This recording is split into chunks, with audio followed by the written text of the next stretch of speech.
Hi friends, എല്ലാവർക്കും സുമി മുഫാസ് മനസ്സിലോട്ട് സ്വാഗതം. നമ്മുടെ കാറ്റത്തെ കിളിക്കൂട് സീരിയലിൻ്റെ ഇന്നത്തെ എപ്പിസോഡ് പ്രൊമോയിലോട്ടാണ് ഏവർക്കും സ്വാഗതം.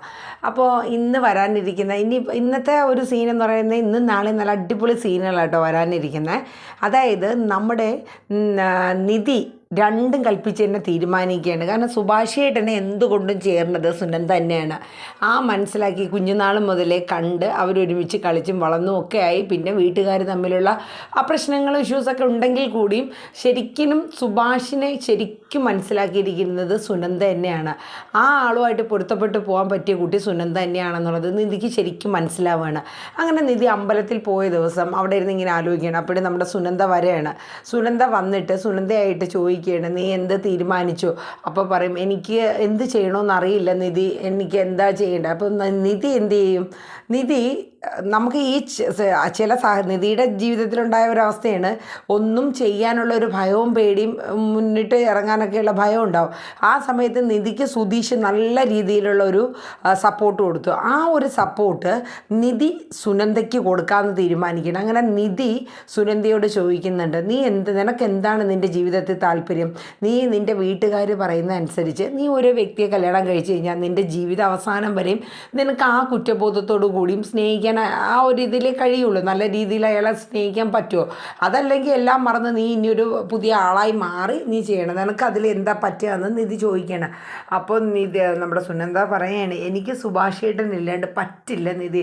എൻ്റെ ജീവിതത്തിൽ എനിക്കറിയില്ല നഷ്ടപ്പെട്ടു പോകുമോ എന്നുള്ള ഒരു ഭയം കൊണ്ടാണെന്നറിയില്ല, എനിക്കെപ്പോഴും സുഭാഷേട്ടൻ്റെ കാര്യത്തോടും നഷ്ടപ്പെട്ടു പോകണ വിഷമം അങ്ങനെയൊക്കെയുള്ള കാര്യങ്ങളാണ് എനിക്ക് കൂടുതലും.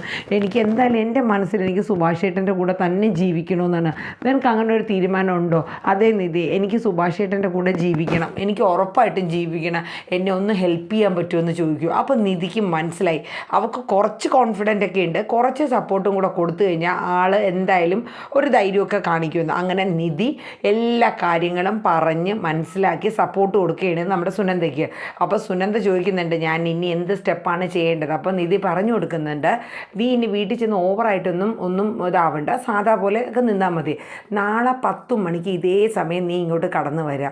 വന്നു കഴിഞ്ഞാൽ ഇവിടെ വെച്ച് നിങ്ങളുടെ വിവാഹം ഞങ്ങൾ നടത്തി തരാമെന്ന് പറയുകയാണ്. അപ്പോൾ സുനന്ദ ചോദിക്കണം, അത് നടക്കുമോ നിധി എന്നൊക്കെ സുനന്ദ പേടിച്ച് ചോദിക്കുകയാണ്. അപ്പം നിധി പറഞ്ഞു നടക്കും. പിന്നെ ഇതിൻ്റെ പിന്നിൽ കുറച്ച് ബുദ്ധിമുട്ടും കാര്യങ്ങളും അടിയും പിടിയും ഒക്കെ ചിലപ്പോൾ ഉണ്ടായെന്ന് വരാം. അതൊക്കെ എന്തായാലും കുറച്ച് ഫേസ് ചെയ്യണം. എന്ത് വന്നാലും വേണ്ടില്ല, എനിക്ക് സുഭാഷേട്ടൻ്റെ കൂടെ ജീവിക്കണം. സുഭാഷേട്ടൻ എൻ്റെ മനസ്സിൽ നിന്ന് പോവില്ല.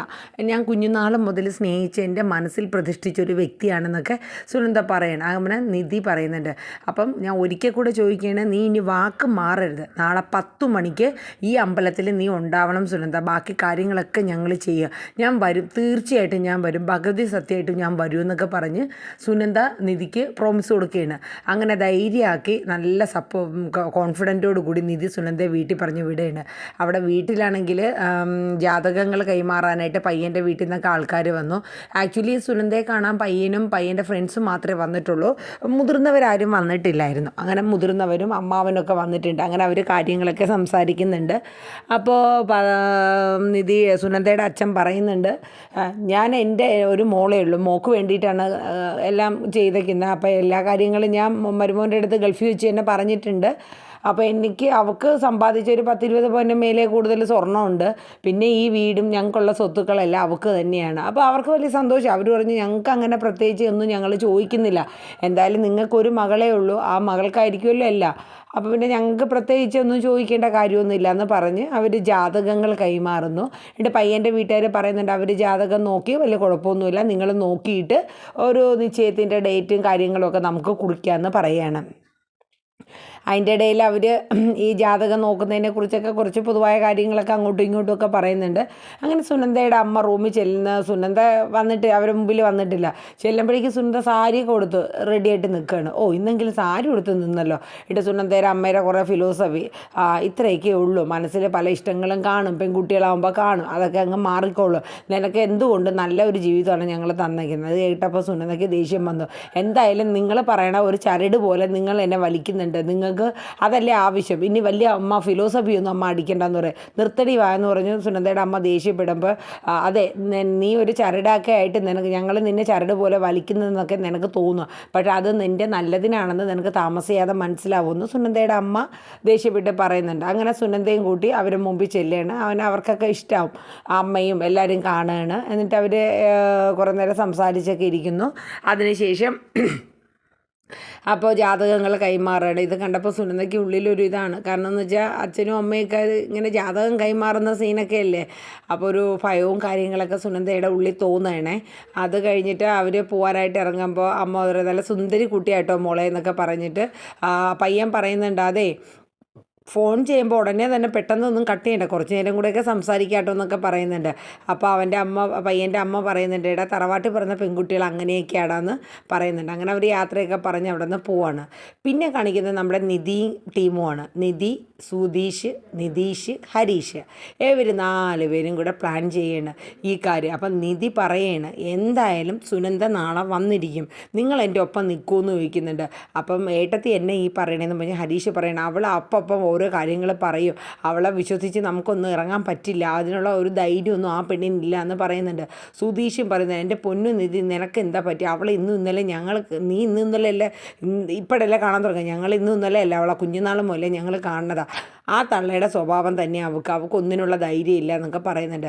പക്ഷേ അവരെയൊക്കെ കാര്യങ്ങൾ പറഞ്ഞ് നിധി മനസ്സിലാക്കുകയാണ്, അതല്ല അവൾ എനിക്ക് ഉറപ്പ് തന്നിട്ടുണ്ട്, അവൾക്ക് സുഭാഷ് ഏട്ടൻ്റെ കൂടെ ജീവിക്കണം എന്ന് തന്നെയാണ് അവൾ പറയുന്നത്, അവൾ നാളെ 10 മണിക്ക് വരും, നിങ്ങൾക്ക് എൻ്റെ കൂടെ നിൽക്കാൻ പറ്റുമോ? അപ്പം നിധി ചോദിക്കും, അല്ല സുഭാഷ് ഏട്ടൻ ഇതിന് സമ്മതിക്കുമോ? സുഭാഷ് ഏട്ടൻ്റെ കാര്യമൊക്കെ വിടുന്ന നിധി പറയുന്നുണ്ട്, അതൊക്കെ ഞാൻ സംസാരിച്ചോളാം. അങ്ങനെ അമ്പലത്തിൽ പോയി ചെയ്യേണ്ട കാര്യം അങ്ങനെ അവർ പറയണേ, എന്നാൽ ശരി ഏട്ടത്തിക്ക് ഉറപ്പുണ്ടെങ്കിൽ ഞങ്ങൾ നിൽക്കാൻ കൂടെ എന്ന് പറഞ്ഞ് അവരെല്ലാവരും കൂടെ ടീം റെഡി ആവുകയാണ്. അങ്ങനെ സുധീഷിൻ്റെ അടുത്ത് പറയുന്നുണ്ട്, അമ്പലത്തിലെ കാര്യങ്ങളൊക്കെ പോയി രസീതും കാര്യങ്ങളൊക്കെ എല്ലാം എഴുതി റെഡിയാക്കി നിന്നോണം, എല്ലാ കാര്യങ്ങളും ചെയ്യാൻ പറയുന്നുണ്ട്. അപ്പോൾ ബാക്കി ഹരീഷും നിധിയും കൂടെ സുഭാഷിനെ പോയി കാണുന്നുണ്ട്. അപ്പോൾ സുഭാഷ് അന്തം വിടും, നിങ്ങൾ എന്തൊക്കെയാണ് പറയണേ, നാളെ 10 മണിക്ക് കല്യാണമോ, നിധിയോ, നിങ്ങൾക്ക് എന്താ പറ്റി, ആ കുട്ടിയുടെ കല്യാണം വേറൊരാളുമായിട്ട് അവർ ഉറപ്പിച്ചതല്ലേ മോളെ, പിന്നെ നീ എന്താ ഈ കാണിക്കണം, അത് നമ്മൾ ചെയ്യണ ഒരു ഇതല്ലേ, ഒന്നാമത് നമ്മൾ ഒരേ നാട്ടുകാർ ഒരേ കുടുംബക്കാർ, അതൊന്നും ശരിയാവില്ല. സുഭാഷിനാണെങ്കിൽ ആകെ ഭ്രാന്ത് പിടിക്കുക. അപ്പം നിധി ചോദിക്കുന്നുണ്ട്, ഇതൊന്നും സുഭാഷ് ഏട്ടൻ ചിന്തിക്കണ്ട, സുഭാഷ് ഏട്ടന് ഇത് സുനന്ദ ഇഷ്ടമാണോ ഇല്ലയോ അതിൻ്റെ ഉത്തരം മാത്രം തന്നാൽ മതി. അങ്ങനെ ഇഷ്ടമല്ല എന്ന് ഞാൻ പറഞ്ഞിട്ടില്ലല്ലോ, ഇഷ്ടമാണ്, പക്ഷേ ആ കുട്ടിയുടെ കല്യാണം തീരുമാനിച്ച് അതുമല്ല സുനന്ദ ഇറങ്ങി വരില്ല, അതിനുള്ള ധൈര്യമൊന്നും ആ കുട്ടിക്കില്ല, അപ്പോൾ പറയണ ഒരു ഇതേ ഉള്ളൂ. അപ്പം നിധി പറഞ്ഞു, അത് ഞാനല്ലേ ഉറപ്പ് തരുന്നത്, സുഭാഷ് ഏട്ടൻ ഇനി സുനന്ദ വന്നു കഴിഞ്ഞാൽ സുഭാഷ് ഏട്ടന് വരാതിരിക്കാൻ പറ്റുമോ, സുനന്ദ നാളെ 10 മണിക്ക് വരും, അപ്പോൾ സുഭാഷ് ഏട്ടൻ വരില്ലേ എന്ന് ചോദിക്കുമ്പോൾ ലാസ്റ്റ് അവരെല്ലാവരും കൂടെ പറഞ്ഞ് സുഭാഷിനെ കൊണ്ട് സമ്മതിപ്പിക്കണം. അങ്ങനെ സുഭാഷ് ആലോചിക്കണം, എൻ്റെ ദൈവമേ നാളെ ഈ സമയം കല്യാണം 10 മണിക്കാകുമ്പോൾ കല്യാണമോ, നമ്മൾ അതിനുള്ള ഒരു അപ്പോൾ ഹരീഷ് പറയുന്നുണ്ട്, അതൊന്നും ഓർത്ത് ഏട്ടൻ വിഷമിക്കേണ്ട, ഒക്കെ ഞങ്ങൾ റെഡിയാക്കിയിട്ടുണ്ട്. അതൊക്കെ അതൊക്കെ ഞങ്ങൾ റെഡിയാക്കിയിട്ടുണ്ട്, ഏട്ടൻ്റെ ഒരു സമ്മതം മാത്രം ഞങ്ങൾക്ക് കിട്ടിയാൽ മതി എന്ന് പറയുന്നുണ്ട്. അങ്ങനെ അവർ വിചാരിച്ചതുപോലെ കാര്യങ്ങളൊക്കെ നല്ല അടിപൊളിയായിട്ട് എല്ലാ കാര്യങ്ങളും തീരുമാനിക്കുകയാണ്. അപ്പോൾ ഇതൊന്നും ഭാസ്കരൻ അറിയുന്നില്ല കേട്ടോ, സുനന്ദയുടെ വീട്ടുകാർക്ക് അറിയില്ല, ഭാസ്കറിനും അറിയില്ല. അങ്ങനെ ഇവരെല്ലാവരും കൂടെ ചേർന്ന് കാര്യങ്ങളൊക്കെ സെറ്റാക്കി എല്ലാം റെഡിയാക്കിയാണ്. പിറ്റേന്ന് രാവിലെ 10 മണിക്ക് സുനന്ദ എത്തുകയും സുഭാഷിൻ്റെ കല്യാണം നടക്കാനായിട്ടുള്ള എല്ലാ ഒരുക്കങ്ങളും അവർ റെഡിയാക്കിയിട്ടുണ്ട്. അപ്പോൾ ഇനിയിപ്പോൾ ഇതിൻ്റെ പിന്നിൽ ഒരുപാട് കാര്യങ്ങൾ നേരിടേണ്ടി വരും എന്നുള്ളത് ഉറപ്പാണ്. അപ്പോൾ നമ്മുടെ സുധീഷ് പറയുന്നുണ്ട്, ആ കല്യാണം അമ്പലത്തിൽ വെച്ച് നടത്തി അമ്പലത്തിൽ ഇട്ട് താലിയും ചേർത്ത് കഴിഞ്ഞാൽ പിന്നെ ഒന്നും നമ്മൾ പേടിക്കേണ്ട, പിന്നെ സുനന്ദ പിടിച്ചു കെട്ടി കൊണ്ടുപോകാനൊന്നും പറ്റില്ല. പോലീസുകാർ വന്നാൽ തന്നെ പ്രായപൂർത്തിയായ 2 പേര്, അവർക്ക് ആരോ കൂടെ ജീവിക്കണം എന്നുള്ളത് അവരല്ലേ തീരുമാനിക്കേണ്ടത്. പിന്നെ നമ്മൾ ടെൻഷൻ ആവേണ്ട കാര്യമൊന്നുമില്ല, അതോർത്ത് ചേട്ടൻ പേടിക്കേണ്ട. പക്ഷേ സുഭാഷിൻ്റെ പേടിയും എന്നാന്ന് വെച്ചാൽ അതിപ്പോൾ ഹരീഷിനും സുധീഷിനും നിതീഷിനും ഒക്കെ ഉണ്ട്, നിധിക്ക് പോലും ഉണ്ട്. ഈ സുനന്ദയുടെ അമ്മയും അച്ഛനും അമ്മാവനും കൂടെ കാണിക്കുന്ന കാട്ടായങ്ങൾ ഇനി എന്തൊക്കെയാണ് എന്നുള്ളത്.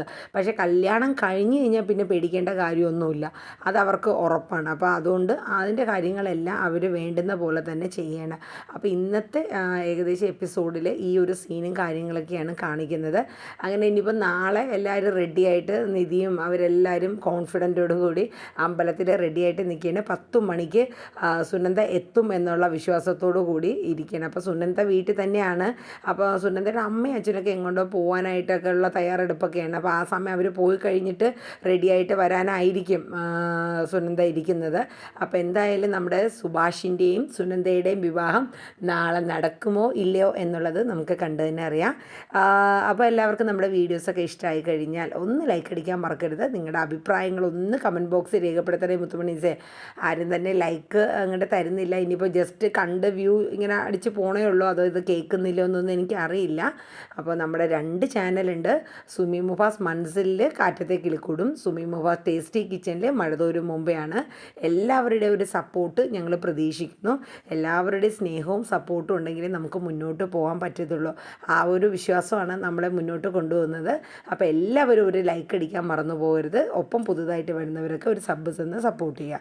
അപ്പോൾ എല്ലാവർക്കും നല്ലൊരു ശുഭദിനം പറഞ്ഞുകൊണ്ട് ഇന്നത്തെ പ്രൊമോ വീഡിയോ വൈൻഡപ്പ് ചെയ്യുന്നു. Tata, bye bye, take care, thank you.